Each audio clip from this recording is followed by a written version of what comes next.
बुजुर्गों की तारीख उठाकर देखते हैं कि वो अल्लाह के वली बने तो किसकी वजह से बने, उनके पीछे किसका हाथ था। तो प्यारे उनके पीछे किसी का हाथ नहीं बल्कि उनके पीछे उनके माँ बाप का हाथ था। सरकारे गरीब नवाज, सरकारे गौसे आजम जो वलियों के ताजदार है, मगर प्यारे याद करो गौसे पाक के वालिद का वाकिया, गौसे पाक के वालिद का वाकिया कि जब आप माहे रमजानुल मुबारक में एक दरिया के किनारे से गुजर रहे थे तो आप यानी अफ्तारी का वक्त हो गया था, आपके पास ना तो पानी है ना तो कोई खाने वाली चीज है जिससे आप रोजा खोल सके। इतने में दरिया के किनारे से गुजर रहे थे, क्या देखती निगाह पड़ती है कि दरिया के अंदर एक सेब बह रहा है। सुभान अल्लाह, क्या बह रहा है? सेब बह रहा है। आपके दिल ने कहा चलो इसी को उठा करके इसी से अफ्तार कर ले। हजरत गौसे पाक के वालिद हजरत अबू सालेह जंगी दोस्त, क्या नाम है? हजरत अबू सालेह जंगी दोस्त, इन्होंने सेब को उठा लिया। उठाने के बाद उसके दो कल करके एक कल खा लिया, अफ्तारी कर ली। अफ्तारी करने के बाद फौरन दिल में ख्याल आ गया कि मैंने ये सेब तो खा लिया मगर किस बात का, किसके मालिक का है, मैंने बगैर इजाजत खा लिया है। यहाँ तो मैंने खा लिया है मगर कल मैदान महशर में अगर रब ने पूछ लिया तुमने किससे पूछा था सेब खा लिया, तो मैं क्या जवाब दूंगा।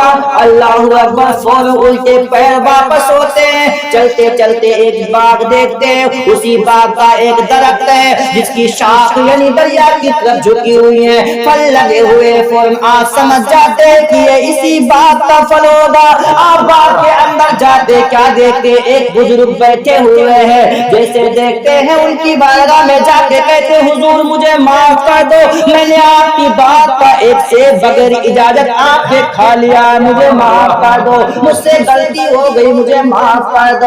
इतना कहना था। ए मेरे मिल्लत के नौजवानों, जो वली होता है वो वली को पहचानता है। वो बुजुर्ग जो बाग जिनका बाग था वो भी कोई मामूली इंसान नहीं थे बल्कि वो भी अल्लाह के वली थे, वो भी अल्लाह के वली थे।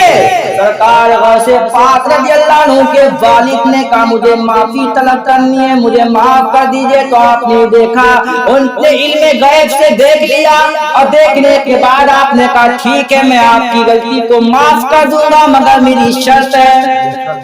वो शर्त ये है कि 12 साल तुम्हें मेरे बाग की रखवाली करनी होगी। आपने फरमाया अगर मैं बाग की रखवाली 12 साल कर लिया तो क्या मेरी खता माफ हो जाएगी? तो उन्होंने कहा उसके बाद देखा जाएगा। आपने 12 साल तक खिदमत किया। 12 साल जब पूरे हो गए तो मेरे मिल्लत के नौजवानों, सरकार गौसे पाक के वालिद ने कहा ए बुजुर्ग आप फरमाए क्या मेरी गलती माफ हो गई? तो आपने फरमाया जाओ बाग से एक सेब तोड़ कर लाओ, मुझे खिलाओ। जब उन्होंने सेब तोड़ने के लिए गए और तोड़ करके उनके पास लाया, जब उनको उन्होंने सेब के 2 टुकड़े करके अपने मुंह के अंदर रखा, गौर से सुनिएगा, अपने मुंह के अंदर रखा।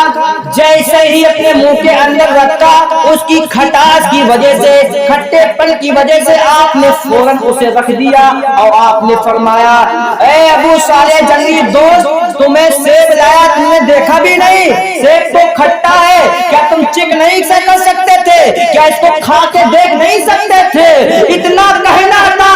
ए मेरे मिल्लत के नौजवानों जवाब सुनो उनका। वो इरशाद फरमाते हैं कि मैं अब ये नहीं चाहता हूँ, एक बार मैंने खाया था बगैर इजाजत के तो 12 साल खिदमत किया है, रखवाली की है। अगर एक बार फिर अगर चख लिया बगैर इजाजत तो कितनी बार रखना पड़ेगी? वो तकवा था, वो परहेजगारी थी। ये सुन करके उनको बहुत नाज हुआ और फिर इरशाद फरमाया कि क्या मेरी खता माफ हो गई? तो आपने इरशाद फरमाया अभी एक शर्त और है। क्या कहा? अभी एक शर्त और है। تو انہوں نے ارشاد فرمایا وہ کون سی شرط ہے؟ آپ نے فرمایا میری ایک بیٹی ہے۔ کیا کہا؟ بیٹی ہے، اور جو آنکھوں سے اندھی ہے، ہاتھوں سے گنجی ہے، پیروں سے بھی اپاہج ہے، کان سے بہری ہے، زبان سے گونگی ہے، یہ اتنی چیزیں اس کے اندر کمیاں ہیں۔ اللہ اکبر، اتنا کہنا تھا اس کے ساتھ تمہیں نکاح کرنا۔ کتنا بڑا سوال، کتنا بڑا اہم سوال۔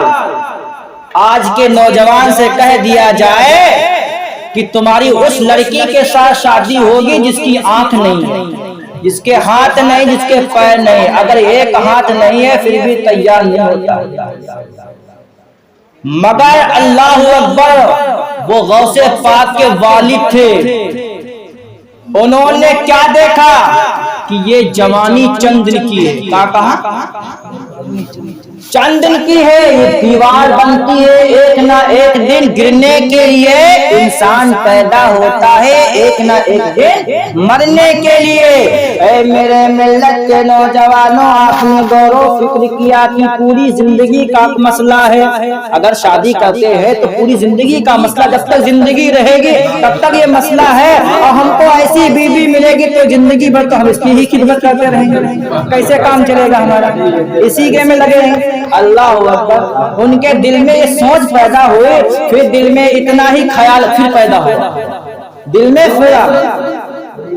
غور سے سنیے گا، دل میں پھر امنگ پیدا ہوئی۔ دل نے کہا اے ابو صالح جنگی دوست، اگر تو انکار کر دیا تو کل میدان محشر میں اپنے نانا جان کو کیا جواب دے گا؟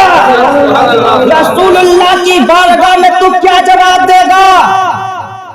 اللہ پوچھے گا کہ تم دنیا پہ رہ کر کے کس چیز کو پسند کیا تھا؟ حسن کو پسند کیا تھا، جمال کو پسند کیا تھا، کہ میری بتائی ہے حکم کو پسند کیا تھا؟ اللہ اکبر، دل میں خیال آیا، کہا کہ یہ جوانی جو ہے چند دن کی ہے، آج ہے تو کل بڑھاپا آ جائے گا، یہ رونقیں ختم ہو جائیں گی، یہ حسن ختم ہو جائے گا، یہ رونقیں ختم ہو جائیں گی، یہ خوبصورتی ختم ہو جائے گی، یہ جمال ختم ہو جائے گا، یہ کمال ختم ہو جائے گا، مگر ایک وقت ایسا آ جائے گا کہ چہرے کے اوپر جھریاں آ جائیں گی، ہاتھوں کے کھال چھوڑنے لگے گی، اللہ اکبر، دانت بھی نکل جائیں گے، آنکھوں کی سماعت بھی کم ہو جائے گی، کانوں کی سماعت کم ہو جائے گی، آنکھوں کی روشنیاں بھی کم ہو جائیں گی۔ وہ وقت آئے گا میرے ملت کے نوجوانوں، دل میں ان کے خیال آیا کہ یہ جوانی چند دن کی ہے، ایک نہ ایک دن دنیا سے جانا ہی جانا ہے، یہ فنا ہے، یہ زندگی فنا ہو جائے گی، مگر جو کام ہم اچھے اعمال کریں گے وہی باقی رہیں گے۔ آپ نے دل میں ارادہ کر لیا اور کہا کہ بابا حضور، آپ نے کہا حضور مجھے بات منظور ہے، میں آپ کی بیٹی سے شادی کرنے کے تیار ہوں۔ مطلب کہ بڑی سبحان اللہ، جب غور سے سنیں گے، میری طرف دیکھیں گے تو بات سمجھ میں آئے گی، اگر ذہن کو تھوڑا سا ہٹ کے ادھر ادھر کیا تو بات تمہارے آسمان کی پرواز کر جائے گی، بالکل سمجھ میں نہیں آئے گا۔ غور سے سماعت کیجئے گا۔ آپ نے فرمایا مجھے منظور ہے، آپ کی بیٹی